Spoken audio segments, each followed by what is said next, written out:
bagus. Bikin ulang dulu, bikin ulang. Lagi. Oke. Ibu guru, ibu guru. Sabar dulu. Ibu guru, kita mau sekolah minggu. Mau sekolah minggu apa, Kak? Sekolah minggu online itu, sana. Oh, yang itu. Iya. Aduh, minta maaf Ibu Guru. Iya. Minta maaf anak-anak, Ibu Guru lupa. Asik TikTok terus sampai lupa ini ukulele tuh puji Tuhan lagi. Aduh, itu lagi. Iya, ibu guru, kita sapa dulu anak-anak yang ada di rumah. Kita mau mulai dengan sekolah minggu. Halo, shalom, damai di hati, shalom. Anak-anak, bagaimana kabarnya semua di rumah? Semuanya sehat-sehat? Puji Tuhan. Ibu Guru Yesus bagaimana kabarnya? Puji Tuhan, sehat. Ibu guru Ame sendiri apa? Sehat sekali. Nah, anak-anak, kita bersyukur karena Tuhan Yesus sudah menjaga kita sehingga di pagi hari ini kita masih bisa ada dan akan beribadah walaupun melalui ibadah online melalui channel YouTube Jemaat GKI Eden. Kita akan mulai dengan ibadah di pagi hari ini yang akan pimpin puji-pujian ada Ibu Guru Insos dan juga Ibu Guru Amalia. Sedangkan yang akan cerita buat kita di pagi hari ini adalah Ibu Guru Gresti Weno. Kita akan mulai dengan ibadah kita. Kita mau berdoa. Nanti Ibu Guru Insos berdoa untuk mengawali ibadah di pagi hari ini. Iya, untuk memulai dengan sekolah minggu kita di pagi hari ini, marilah kita berdoa. Berdoa mulai. Tuhan Yesus yang baik, terima kasih Tuhan Yesus karena Engkau terus masih memelihara kami di sepanjang hari ini. Engkau boleh menolong kami mulai dari malam dan bangunkan kami di pagi hari ini tanpa kurang suatu apapun. Dan pagi hari ini kami akan memulai dengan sekolah minggu kami. Kiranya Tuhan Yesus Engkau mau menolong kami dari awal, pertengahan, hingga akhirnya itu kami mau alaskan hanya dalam nama Allah Bapa, Anak, dan Terang Roh Kudus. Haleluya, amin.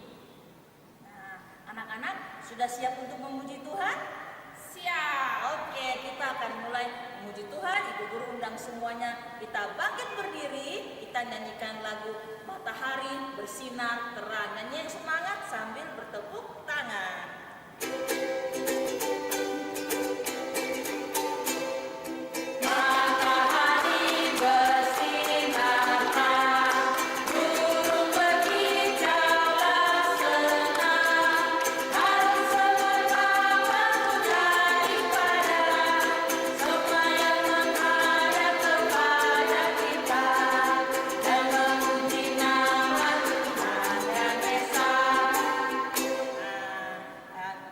Anak-anak semuanya, kita pasti sudah mendapatkan berkat yang banyak sekali dari Tuhan Yesus. Ketika kita tidur sampai kita bangun kembali, Tuhan sudah menjaga kita.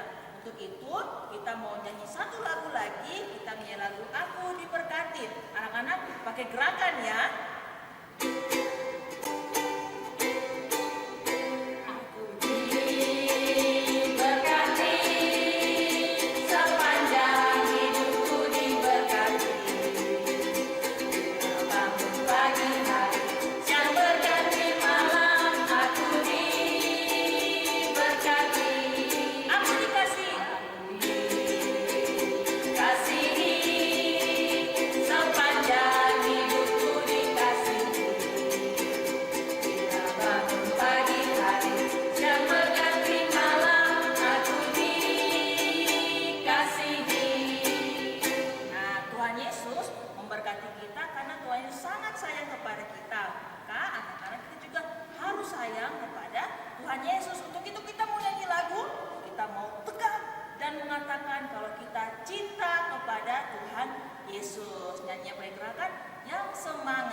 Jongkok dan bisikan kau cinta dia.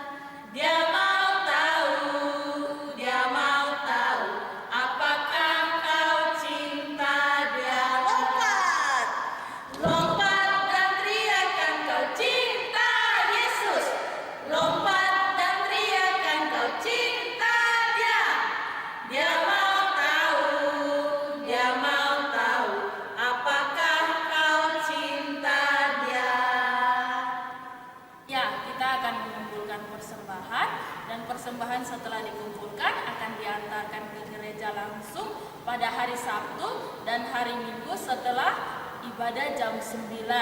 Dan untuk mengiringi persembahan kita akan menyanyikan lagu yang berjudul Setinggi-tingginya Lagi.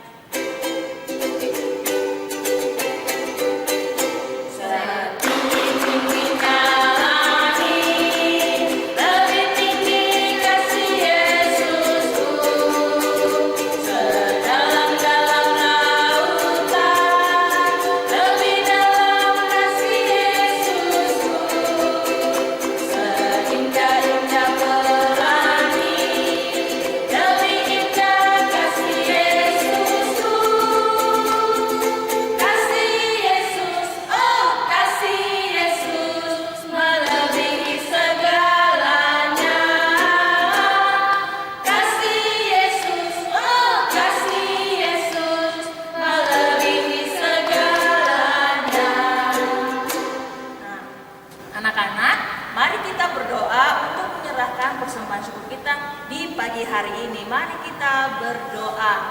Terima kasih Tuhan Yesus, Engkau menjaga kami dan menolong kami di setiap saat kehidupan kami. Kami sudah boleh bernyanyi memuji nama Tuhan, kami juga sudah membawa persembahan syukur kami. Kiranya Tuhan mau terima persembahan yang telah kami berikan di pagi hari ini. Biarlah boleh membantu untuk semua orang bisa menerima firman. Terima kasih Tuhan Yesus, inilah kehidupan kami dan persembahan kami bawa semuanya hanya kepadamu saja. Haleluya, puji Tuhan, amin. Iya, tadi kami sudah menyanyi puji Tuhan, sudah membawa persembahan. Kini saatnya kita akan mendengarkan cerita yang begitu menarik dari Ibu Guru Grestiweno. Kepada Ibu Guru kami persilakan. Shalom, damai di hati. Iya, anak-anak yang terkasih, tadi kita sudah puji Tuhan dengan sangat gembira. Kita telah memberikan persembahan syukur. Kini tiba saatnya kita akan membaca dan merenungkan firman Tuhan. Mari siapkan Alkitab dan kita akan membuka bagian firman Tuhan. Namun sebelum kita membukanya, guru aja kita berdoa. Mari kita berdoa. Tuhan Yesus yang baik, kami bersyukur hari ini Tuhan Yesus boleh kembali menghimpunkan kami dalam persekutuan sekolah minggu online jemaat GKI Eden. Kami bersyukur kami boleh memuji memuliakan nama Tuhan dengan puji-pujian dan juga diberikan kesempatan oleh Tuhan Yesus untuk memberikan persembahan syukur. Kami naikkan ungkapan syukur kami karena Tuhan Yesus baik buat kami. Saat pagi hari ini kami mau membaca dan merenungkan firman-Mu. Kami mohon Tuhan Yesus tolong kami, urapi kami dengan kuasa Roh Kudus untuk memampukan kami mengerti akan firman-Mu. Tolong juga Ibu Guru yang akan menyampaikan firman Tuhan bagi kami pagi hari ini. Kami memohon ini di dalam nama Tuhan kami, Yesus Kristus. Amin. Pembacaan Alkitab kita di pagi hari ini terpilih dari kitab Kisah Para Rasul pasal 11 ayat 19 sampai dengan ayat yang ke-30. Guru ulang, pembacaan kita di pagi hari ini terpilih dari kitab Kisah Para Rasul pasal 11 ayat 19 sampai dengan ayatnya yang ke-30.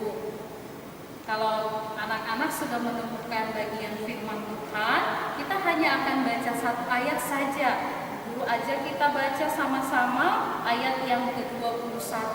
Nanti Bu Guru baca perikop pada hitungan yang ketiga, kita baca sama-sama ayat yang ke-21. Pembacaan kita berjudul Barnabas dan Saulus ke Antiokhia. 1, 2, 3. Dan tangan Tuhan menyertai mereka dan sejumlah besar orang menjadi percaya dan berbalik kepada Tuhan. Iya, itu tadi bagian pembacaan kita pagi hari ini. Nah, adik-adik yang diberkati oleh Tuhan, hari ini tentang Bapak Barnabas dan Bapak Saulus yang diutus ke Antiokhia. Antiokhia ini adalah salah satu jemaat yang menjadi jemaat yang dilayani oleh Bapak Barnabas dan Bapak Saulus. Setelah menerima kuasa Roh Kudus dari Tuhan Yesus, murid-murid dimampukan untuk memberitakan firman Tuhan. Mereka mendapatkan kuasa, keberanian untuk menceritakan tentang Tuhan Yesus, keberadaan Tuhan Yesus, keajaiban-keajaiban yang dilakukan oleh Tuhan Yesus, tetapi juga di dalamnya mereka bercerita tentang kuasa-kuasa Tuhan Yesus yang diberikan dari Allah Bapa.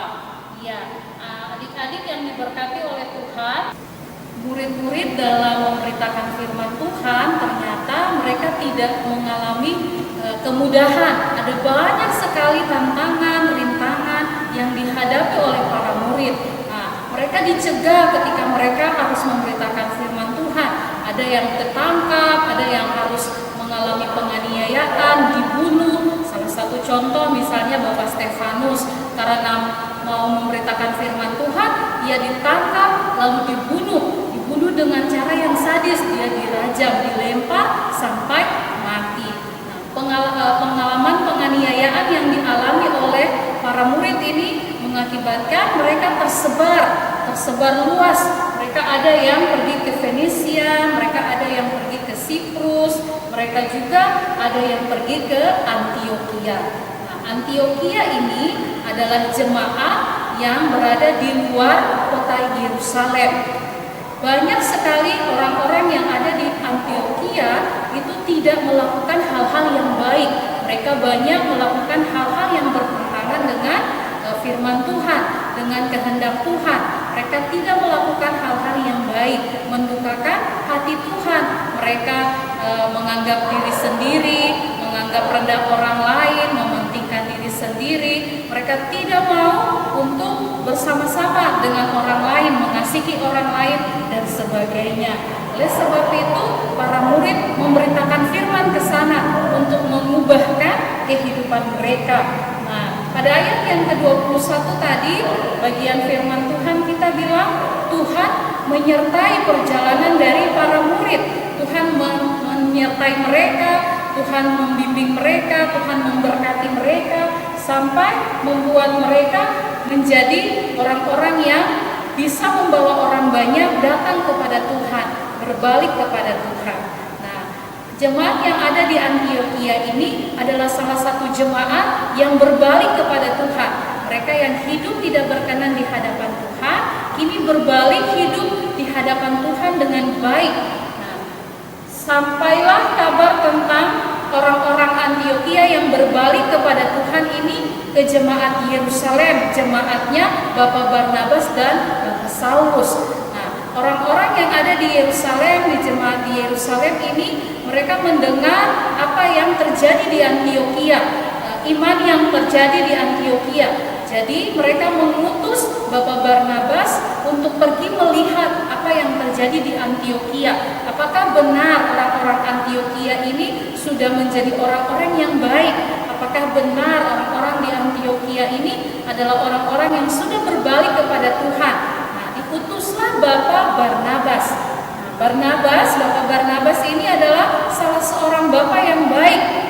Kebaikan hati dari Bapak Barnabas ini salah satu contohnya adalah ketika Bapak Saulus pertama kali bertobat, murid-murid yang lain seperti Bapak Petrus, Yohanes, mereka menentang kehadiran Bapak Saulus. Mereka tidak mau ada Bapak Saulus di tengah-tengah perhimpunan mereka. Karena apa? Karena mereka tahu dulu Bapak Saulus itu adalah orang yang jahat, yang suka menganiaya orang Kristen. Jadi mereka tidak mau Bapak Saulus masuk ke persekutuan mereka, perhimpunan mereka. Tetapi Bapak Barnabas inilah yang tetap mempertahankan keberadaan Bapak Saulus. Makanya dibilang Bapak Barnabas ini adalah seorang yang sangat baik hati. Salah satu contoh kebaikan hati dari Bapak Barnabas juga adalah ketika murid-murid datang ke ke jemaat Antioquia, ke jemaat Yerusalem sebelum ke Antioquia, itu Bapak Barnabas dia menjual sebidang tanahnya untuk uang dari hasil penjualan tanah itu diberikan kepada para murid untuk menopang pelayanan. Nah, baik sekali ya hatinya Bapak Barnabas ini. Jadi dikatakan Alkitab mencatat bahwa Bapak Barnabas adalah Bapak yang baik hati. Dia juga adalah orang yang beriman.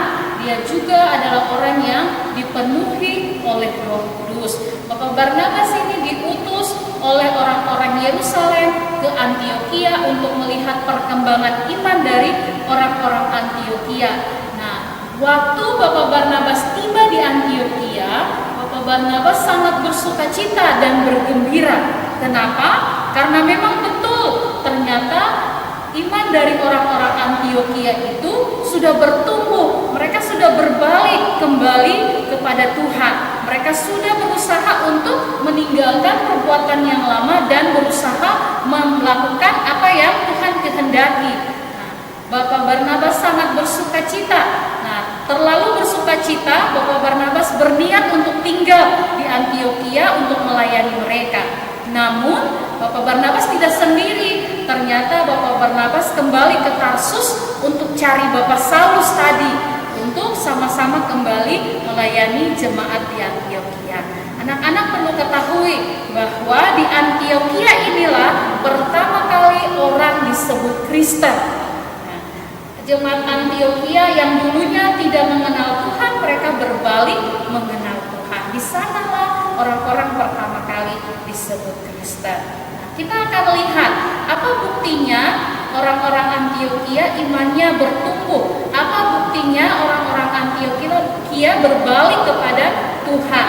Pada satu waktu ada seorang nabi yang dari Yerusalem datang ke Antioquia. Nama nabi itu adalah Agabus. Bapak Agabus ini waktu tiba di Antioquia, Bapak Agabus bilang untuk anak orang-orang di Antioquia. Bapak Agabus bilang begini, "Hai jemaat Antioquia, akan ada kelaparan besar di dunia." Mendengar hal itu, apa yang dilakukan oleh orang-orang Antioquia?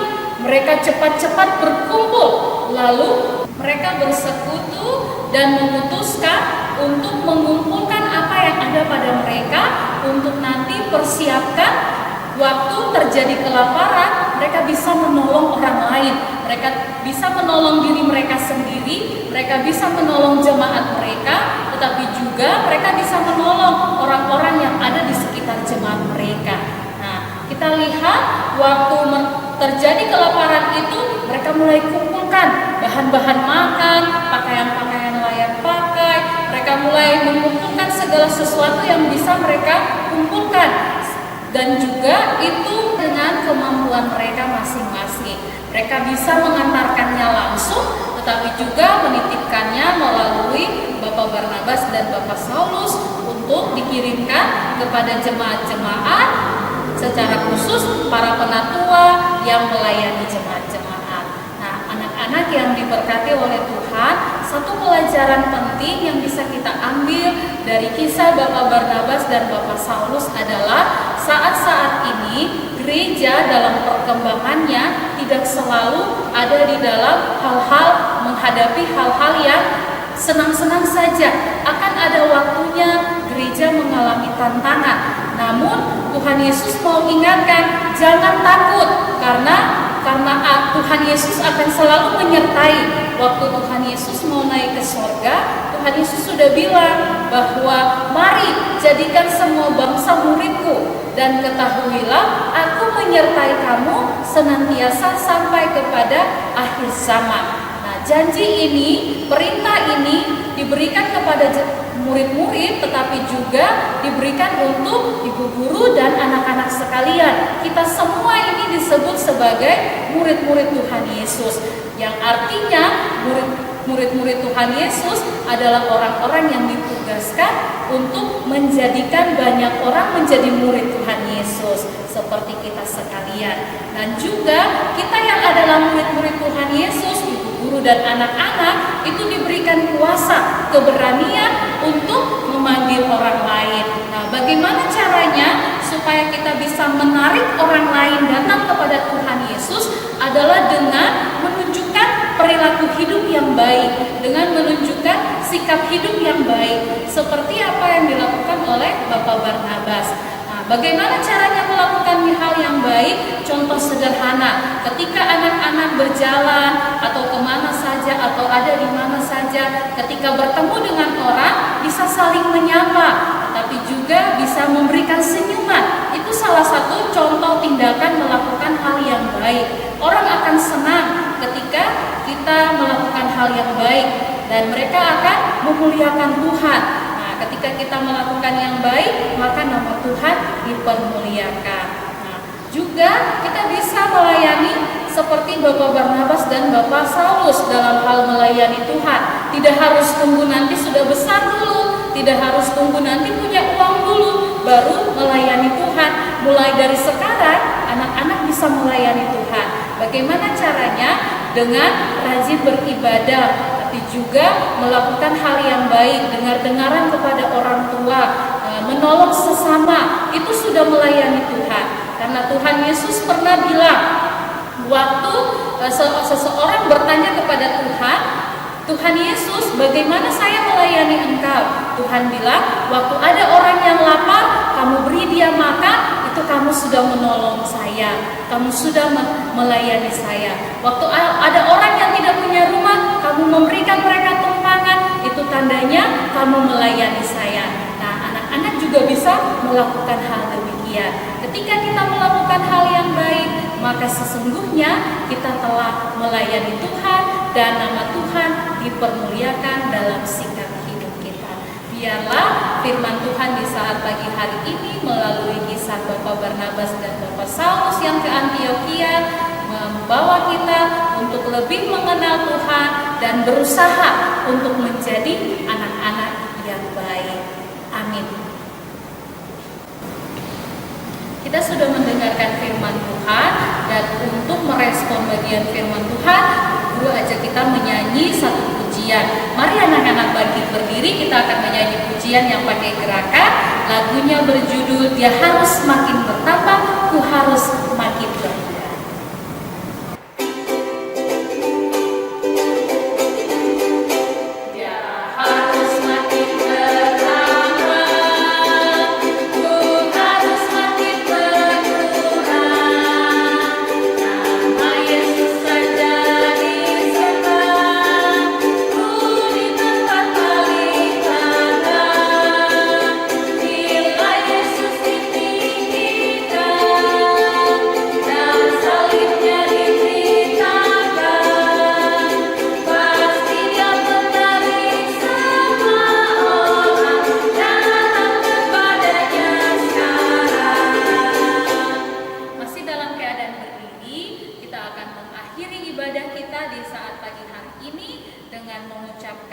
Terima kasih kepada Tuhan. Dalam sikap doa kita nyanyikan bersama-sama lagu Bapa Terima Kasih. 1, 2, 3. Bapa terima kasih. Bapa terima kasih. Bapa di dalam surga, ku berterima kasih. Amin. 1, 2, 3. Immanuel, Allah beserta kita. Demikianlah ibadah sekolah minggu online di pagi hari ini. Anak-anak jangan lupa minggu depan kita ketemu lagi jam 8 pagi di channel YouTube Jemaat GKI Eden. Tetap jaga kesehatan, jangan lupa cuci tangan, pakai masker, dan jaga jarak. Jangan lupa juga untuk subscribe channel YouTube Jemaat GKI Eden dan nyalakan lonceng notifikasinya. Like, komen, dan juga share video ini. Oke, sampai jumpa minggu depan. Shalom, damai di hati, shalom.